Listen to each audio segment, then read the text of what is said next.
le mystère du silence. Il existe dans la vie du croyant une étape mystérieuse, une étape où les larmes s'assèchent, où les frissons disparaissent, où les prières semblent vides. Tu continues à invoquer, mais tu n'entends pas de réponse. Tu continues à prier, mais ton cœur est froid.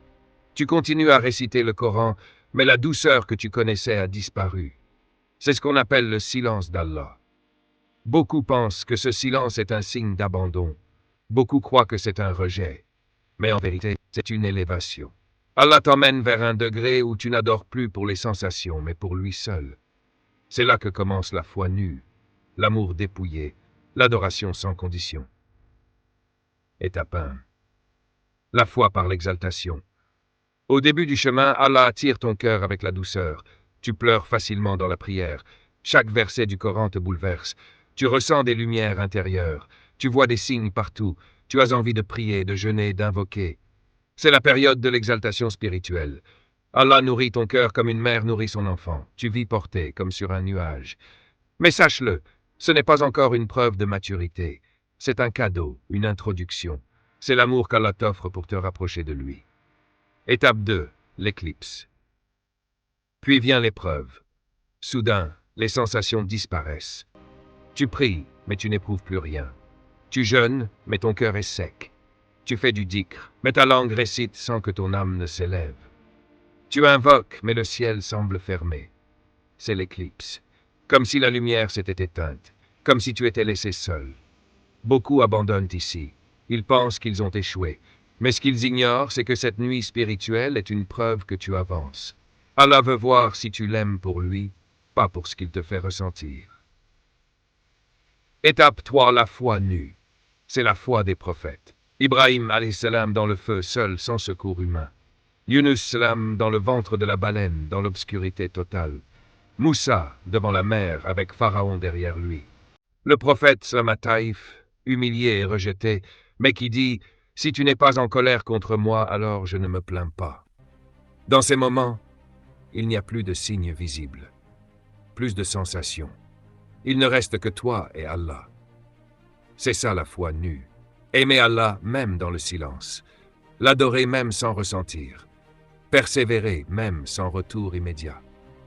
Étape 4. La maturité spirituelle. Quand tu passes par cette épreuve et que tu tiens bon, tu changes. Tu ne dépends plus de l'émotion. Tu n'adores plus seulement quand ton cœur est léger. Tu n'as plus besoin de preuves à chaque instant. Tu entres dans la maturité spirituelle. Tu apprends à dire « Même si je ne ressens rien, je sais qu'Allah me voit. Même si je n'entends pas sa réponse, je sais qu'il m'entend. Même si je ne ressens pas la douceur, je continuerai, car il mérite mon adoration. » C'est à ce moment que ton amour devient sincère. Non pas pour les dons, mais pour le donateur. Non pas pour les émotions, mais pour Allah seul. Étape 5. La lumière dans le silence. Avec le temps, tu découvres quelque chose d'extraordinaire. Dans ce silence apparent, une autre lumière se lève, la lumière de la certitude, Yaqin. Tu comprends que la vraie présence d'Allah n'a jamais disparu. Elle était là, mais sans les habits de l'émotion. Comme une étoile qu'on ne voit que dans la nuit, la certitude brille dans le désert du cœur. Tu découvres que la foi n'est pas un feu d'artifice d'émotion, mais une lumière stable qui éclaire même quand le ciel est sombre. Étape 6. Le détachement du plaisir. Le plaisir spirituel est un cadeau, mais il n'est pas la preuve ultime. Si tu ne dépends que de lui, ta foi s'effondre dès qu'il disparaît. Mais si tu apprends à marcher sans lui, alors tu deviens libre. Le croyant mature n'a pas besoin de ressentir pour continuer. Il sait que son Seigneur l'observe. Il sait que chaque sajda est inscrite, que chaque larme est comptée, que chaque mot du Coran est protégé. Il marche par fidélité, pas seulement par émotion. Étape 7. Survivre à l'épreuve. Alors, comment tenir dans ce désert spirituel? Par la patience. Comprendre que ce silence est un test, pas un rejet. Par le dhikr, mec, même sec, continue de prononcer son nom, car chaque mot allège ton âme. Par la constance, même sans émotion, continue tes actes. Le prophète m'a dit, les actes les plus aimés d'Allah sont ceux qui sont constants, même s'ils sont petits. Par la souvenance des prophètes, eux aussi ont traversé ce désert. Et Allah ne les a jamais abandonnés. Étape 8. la foi qui ne tremble plus.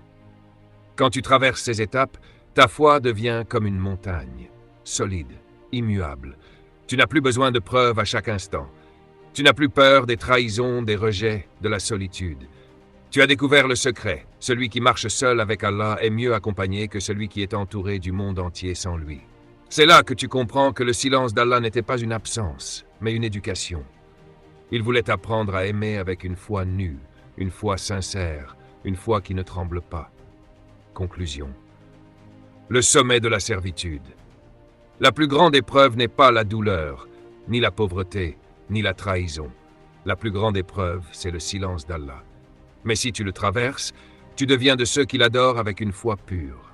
Et rappelle-toi, quand tu ressens la douceur, sois reconnaissant. Quand tu ressens le silence, sois patient. Dans les deux cas, Allah est avec toi. Et ton rôle est de lui être fidèle jusqu'au dernier souffle.